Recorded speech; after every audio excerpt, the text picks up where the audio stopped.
نەخۆشخانەی هیوای شاری سلێمانی بۆ چارەسەری شێرپەنجە هیوای هەزاران هاوڵاتی هەرێم و ناوچەکانی ناوەڕاست و خواروی عێراقە کە تێیدا چارەسەر وەردەگرن.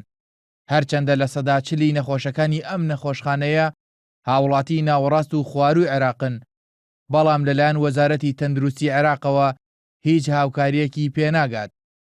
بەرپرسانی تەندروستی سلێمانی دەڵێن داوای هاوکاریان لە ڕێکخراوی تەندروستی جیهانی کردووە. چەند داواکاریەکی زۆر خێرا و بەپەلەمان لە ڕێکخراوی تەندروستی جیهانی کرد کە لەلایەن ڕێکخراوەکانی بۆمان دابینکە کە خۆی لە دابینکردنی دەرمان و پێداویستی پزیشکی و چەند ئامێرێکی پزیشکی دەگرێتەوە و هەروەها ئەوانش بەڵێنیەوەیان پێدان کە بە جددیەوە هەوڵ بدەن بۆ دابینکردنی و پێداویستی بەپەلانە و چەند ئامێرێکی پزیشکیش کە لە ناو نەخۆشخانەکەدا پێشترکەم بووە. وەکو نەخۆشخانە لە سێمانجی ڕابردوو داوامان کرد لە بەشی تەندروستی پەردەمانی عێراق کە بێنە سەر خەت حەلێکمان بۆ بکەن، چکە شتەکە چەند ساڵە حەل نابێ، نە دەرمانەکە وەکو پێویستێ و نە تۆش دەتوانی نەخۆش ئیزن بی. بەرپرسانی تەندروستی سلێمانی و نوێنەری ڕێکخراوی تەندروستی جیهانی و لیژنەی تەندروستی پەرلەمانی عێراق لەسەر ئەو پرسە کۆبوونەوە. لیژنەکە بەڵێنیدا هاوکاری پێویست بۆ نەخۆشخانەی هیوا دابین بکەن، بەتایبەت ئامێر و دەرمان.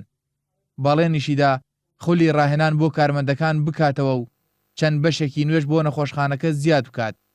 نوێنەری ڕێکخراوی تەندروستی جیهانیش هەمان ئەو بەڵێنانەی پێدان. المستشفى الحقيقة من الكوادر الطبية والصحية والإنجازات اللي نەخۆشخانەی هیوا خزمەتی هاوڵاتیانی سەرجەم عێراق و هەرێمی کوردستان دەکەن بێجیاوازی. دەبێت بە هەماهەنگی نێوان وەزارەتی تەندروستی عێراق و هەرێم و بە هاوکاری ڕێکخراوی تەندروستی جیهانی سەرجەم ئەو کەم و کوڕیانە نەهێڵین لە ڕووی دەرمان و کەرەستەی پزیشکی و بیناوە. ئێمە بەردەوام دەبین لە دابینکردنی پێداویستیەکان.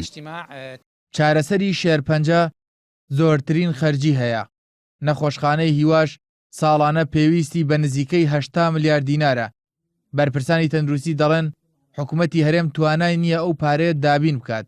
ئینشاءالله لە ئایندەیەکی نزیکدا بەرهەمەکانی ئەم سەردانە لەلایەن منەظەمەی سەحەی عالەمیەوە چکە بەڕێزیان بەڕەسمی تەکلیف کراوە لە منەظەمەکە بۆ ئەوەی ئەم سەردانە بکاو و دوای خۆشی ئەو بڕیارانەی کە دێتە ئاراوە باسی ئەکاو.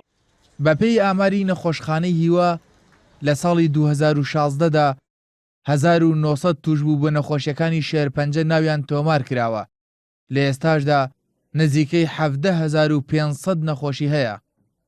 کارزان تارێخی نارتی سلێمانی.